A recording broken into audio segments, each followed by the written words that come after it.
Bonjour à tous et à toutes, c'est Gilles. Je viens pour continuer ces discussions sur la voie spirituelle, hein. C'est vraiment la voie spirituelle, c'est la connexion intérieure. Et ce qui est important actuellement, c'est de libérer nos trois chakras inférieurs, nos centres d'énergie inférieurs. Parce que même si on a les chakras supérieurs qui sont très ouverts et très, très, où on reçoit des choses qui viennent du monde spirituel, on doit être vraiment ancré dans la planète, hein, ancré dans la Terre. Et pour ça, bon, on doit libérer notre base, notre chakra sacral, hein, en dessous du nombril, et le plexus solaire. À la base, c'est un chakra, c'est la base, c'est ce qui nous soutient, c'est la base, c'est cette énergie qui est rouge, mais on peut amener cette lumière blanche, cette lumière platine pour transformer cette lumière rouge en une lumière rose métallisé, hein, disons, ça adoucit les choses, ça nous renforce. Il faut vraiment sentir bien aussi, bien connecté dans son abdomen. Le chakra sacral, hein, le deuxième chakra aussi, c'est très important parce que ce premier chakra, à la base, c'est vraiment dépasser le niveau de survie, hein, de transcender, passer par-dessus les peurs et les insécurités, hein, pardonner au passé, quitte à faire des pauses régulièrement pour se relaxer. Le deuxième chakra, c'est faire la paix avec toutes ces formes de sexualité. C'est la sexualité, hein, c'est le chakra de l'harmonisation. C'est le chakra qui nous connecte au plan astro et au plan terrestre, hein. Donc c'est une lumière orange, hein, c'est l'intelligence active, la lumière orange. Et revenir vraiment rentrer notre plexus solaire, hein, vraiment en plein pouvoir, hein, de cette lumière jaune de la sagesse. Donc c'est parce que beaucoup de gens n'arrivent pas à arriver jusqu'au niveau du cœur, hein, les gens qui vivent dans ces trois premières dimensions, hein, première, deuxième, troisième dimension, les trois premiers chakras. C'est juste une sorte de bâton orange qui se bloque de la base au plexus solaire. Donc on doit débloquer, on doit harmoniser tous ces chakras, hein, c'est ce qui est en train de se faire.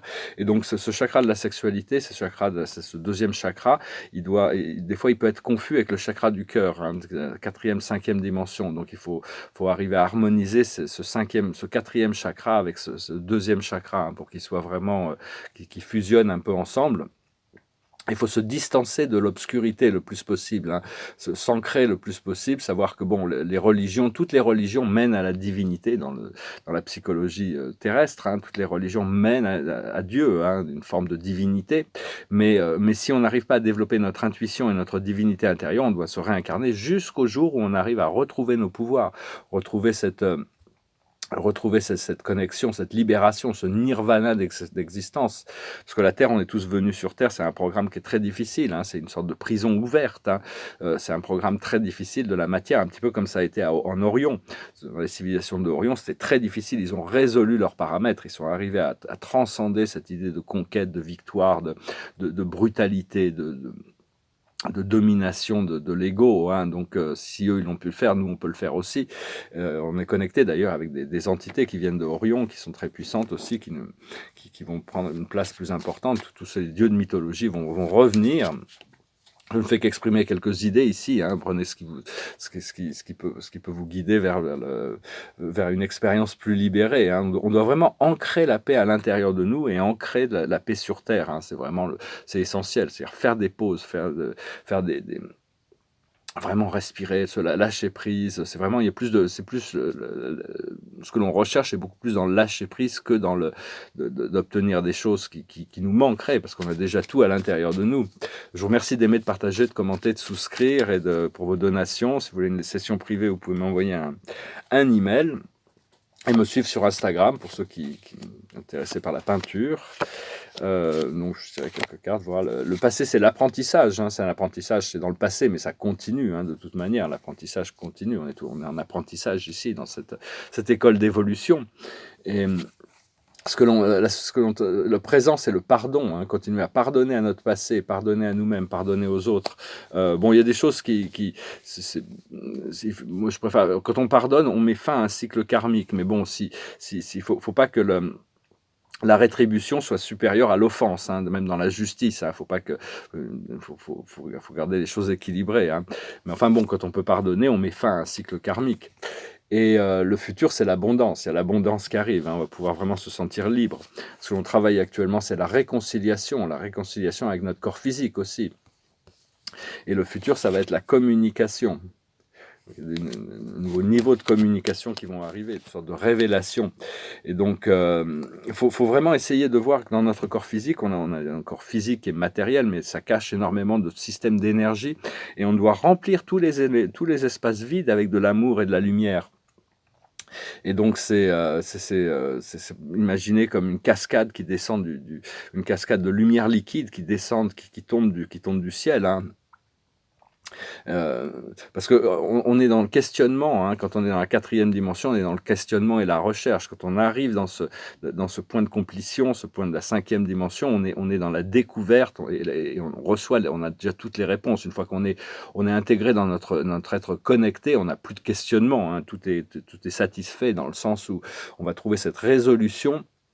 On s'en rapproche de jour en jour, parce que tout prend un sens une fois qu'on est dans cette nature connectée, hein. C'est l'acceptation et la relaxation, et on doit arriver à merger nos aspects de la 3e et 4e dimension, notre corps mental et émotionnel, avec ces fréquences supérieures qui sont déjà des fréquences supérieures de la planète et de l'âme. Donc, c'est des choses qu'on a toujours su, hein, mais qu'on a oubliées, dans un sens. Toutes ces choses merveilleuses du monde spirituel, on les a toujours connues, mais on les a oubliées. Comprendre que l'âme, c'est un aspect transcendantal de nous-mêmes, hein, c'est vraiment le côté divin de nous-mêmes. Mais notre âme est impliquée dans des programmes qui dépassent le plan terrestre, hein. On est impliqué dans toutes sortes de choses, toutes sortes de dimensions, de réalités, de civilisations, hein. L'âme, c'est quelque chose de grandiose. Et le corps, c'est vraiment le temple de l'âme. Donc, il faut prendre soin de son corps, savoir que le corps fait partie c'est une partie intégrale de l'âme, hein. C'est vraiment ça, la réconciliation avec le corps physique. Et l'idée, c'est d'élever la fréquence de notre corps physique, hein, pour pouvoir expérimenter la joie et le bonheur. Et aussi, vous pouvez imaginer comment vous imaginez votre âme. Bon, vous pouvez la voir, si le 3e œil est suffisamment ouvert, on peut voir son âme, son esprit et ses différentes parties. Le 3e œil va ouvrir toute cette porte stellaire vers des dimensions magiques et merveilleuses, d'un point de vue de la conscience terrestre. Mais imaginez, hein, comme une sphère de lumière ou une forme angélique, et créer une connexion, hein, on peut se rapprocher de soi-même grâce à ça, hein. Parce que le cœur, c'est vraiment le point de connexion entre l'âme et le corps physique. Et donc, c'est-à-dire que le mental de l'ego, c'est vraiment le mental et les peurs qui font obstacle à l'âme, hein. Donc, c'est ce qui font obstacle à l'intégration de cette flamme sacrée. La flamme sacrée, c'est ce que Héraclite, le grand philosophe Héraclite, on a retrouvé une centaine de fragments de son livre, donc j'utilise beaucoup les proverbes. Enfin, moi, j'aime beaucoup Héraclite. Disons qu'il voyait la vie comme une flamme sacrée, qui tous les jours, une flamme est toujours différente, hein. Elle nous montre toujours des choses, mais elle continue à brûler, et elle continue. C'est l'âme, la flamme. C'est une particule qui n'est ni spirituelle ni matérielle, qui est juste... qui est une sorte de lumière, lumière morantielle, disons, entre le monde matériel et le monde spirituel. Et donc... parce que si on laisse le mental et les peurs interférer, ça crée une lutte intérieure, hein. C'est ce qu'il faut arriver à faire, cette paix intérieure, c'est important. Et de plus en plus apprendre à vivre depuis le cœur, de vivre depuis la source, pour que ça devienne une expérience ordinaire, créer des habitudes pour vraiment que ça devienne une expérience ordinaire. Parce qu'on ne peut plus vivre autrement, hein, que de son cœur et de son âme, hein. Au bout d'un moment, ça devient tellement naturel. On doit vraiment pouvoir ressentir ces énergies de l'âme. C'est des énergies qui nous font du bien. Et écouter cette voix, suivre cette voix, hein. C'est un appel dans un sens. Mais cela ne fait, même si on peut entendre, on peut connecter avec notre moi supérieur, ça ne nous rend pas supérieurs aux autres, hein, de toute manière. C'est juste qu'on est tous à des niveaux, à des cycles différents. Donc, chacun y viendra quand ça sera le moment. L'âme, c'est vraiment une question, c'est la brillance, c'est la créativité de l'âme qu'on cherche, hein. C'est vraiment l'âme, c'est la vérité. L'ego, c'est le mensonge. Ce faux moi, l'âme, c'est notre vrai moi qui nous mène à notre moi divin, qui est notre vrai moi ultime. Et l'ego, c'est vraiment le faux moi, le diable, l'ignorance. Et donc, cela dit, il ne faut pas diaboliser. Si l'ego travaille avec l'âme, il s'intègre. c'est quand il lutte contre ce procédé d'amour et de lumière. Et donc, cette brillance, cette créativité, elle doit s'exprimer à travers les pensées, les mots, les actions. Et toutes les questions de vibration. Des fois, on obtient plus, on peut plus apprendre aux autres en restant silencieux dans une vibration, parce que cette vibration automatiquement fait naître de nouvelles pensées en eux qu'essayant de pousser des idées dans la tête des gens. C'est pas vraiment la peine s'ils sont pas prêts à les recevoir. Cela dit, la communication va devenir, on voit que la communication dans la lecture va devenir de plus en plus importante. D'avoir que l'âme n'est pas en état de combativité avec l'ego ou avec qui que ce soit. Hein. L'âme est unifiée et l'âme n'est pas non plus en compétition. Hein, parce que faut juste apprendre à être plus spontané, plus audacieux et plus spontané. Et même si c'est politiquement incorrect, hein, il y a beaucoup de choses qu'on doit faire, qu'on doit apprendre, on doit vivre selon des moyens qui sont vraiment politiquement incorrects, mais qui sont en alignement avec qui on est vraiment. Donc faut se faire confiance à soi-même, hein, reconnaître et exprimer ses sentiments, ses ressentis. Parce que l'âme veut vraiment avoir une expérience agréable et satisfaisante sur le plan terrestre. Hein. C'est important de savoir que l'âme est en train de nous guider vers une expérience intégrée sur le plan terrestre. Hein. Si on est venu ici, c'était pas pour même si on devait transmuter toutes sortes de choses, à la fin, on doit quand même pouvoir se libérer. Donc voilà, hein, je voulais venir vous saluer aujourd'hui. Je n'étais pas trop inspiré à parler. Je vais tirer quelques cartes. La plus haute sagesse, ça reste, là, c'est l'action. Hein. On va commencer c'est passer à l'action. Il y a cette action inspirée, ce pouvoir de la volonté divine qui va s'exprimer. Ce qu'il faut comprendre, c'est heureux, arriver à mettre de la joie et du bonheur partout. Hein. Accepter que tout est parfait, tout fonctionne exactement. On vient quand c'est le moment, arriver à rentrer dans ce flot d'acceptation et de lâcher prise. Ce qu'il faut faire, c'est l'orphelin. Il faut reconnecter à notre source pour trouver notre place dans le monde. C'est pardonner notre passé pour créer cette reconnexion. Et ce qui va arriver, c'est aller loin. On va aller très loin. C'est un nouveau marathon qui se présente devant nous. Mais ça va être un grand bonheur de commencer ce nouveau cycle. Hein. Je ne sais plus qui a dit que quand on commence un cycle, on a déjà fait la moitié du voyage, puisqu'on a laissé le passé derrière nous. Alors bon, on est en train de changer vraiment de paradigme. Hein. C'est vraiment on a une société qui est très matérialiste, basée sur des choses très sombres, le pouvoir et l'argent. Mais le pouvoir et l'argent, s'il y a de l'amour et de la sagesse, ça devient une force de libération. Hein. Le pouvoir et l'argent peuvent créer un enfer, pavé de bonnes intentions des fois même. Mais sans amour et sans sagesse, tout ça, le pouvoir peut être très très détrimental. Alors que si on a de l'amour et de la sagesse, c'est vraiment ce qu'on a besoin pour reprendre notre pouvoir et avoir les moyens d'implémenter nos plans. Hein. La divinité n'est jamais associée à l'absence de pouvoir et à la pauvreté. Hein.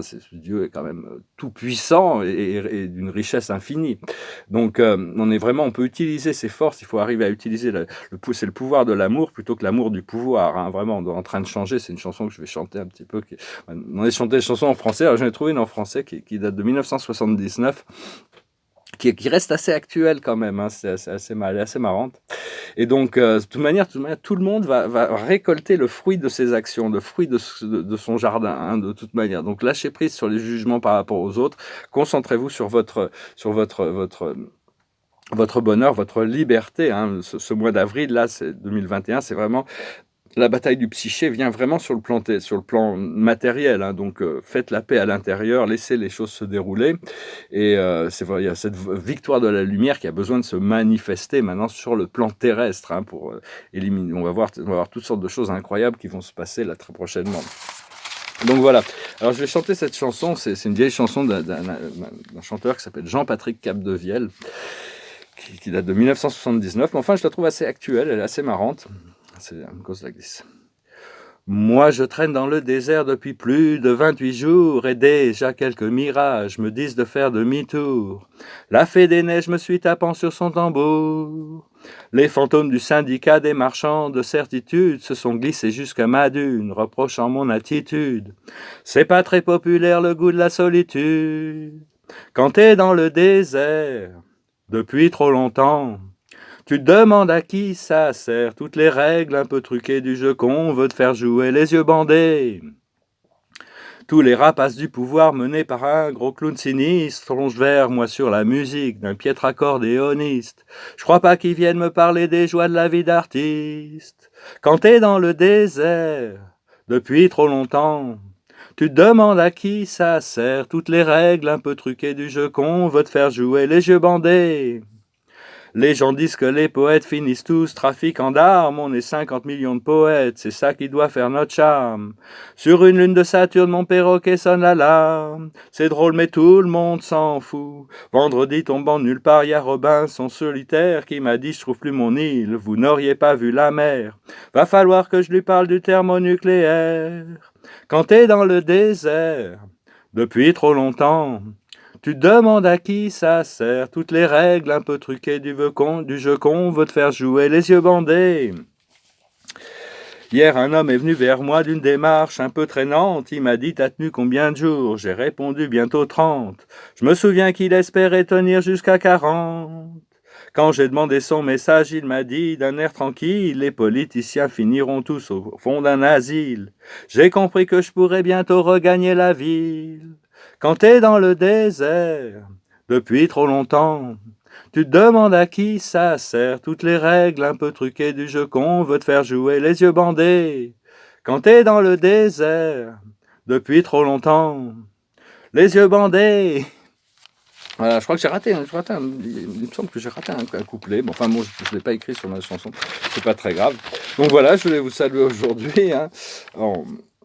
Quand vraiment, là, je fais des rêves extrêmement bizarres hier, je ne me souviens même pas, mais bon, on n'a pas vraiment le choix dans les rêves. Des fois, on expérience des histoires, et puis, enfin bon, il y a aussi toutes ces bonnes nouvelles qui sont annoncées. Hein.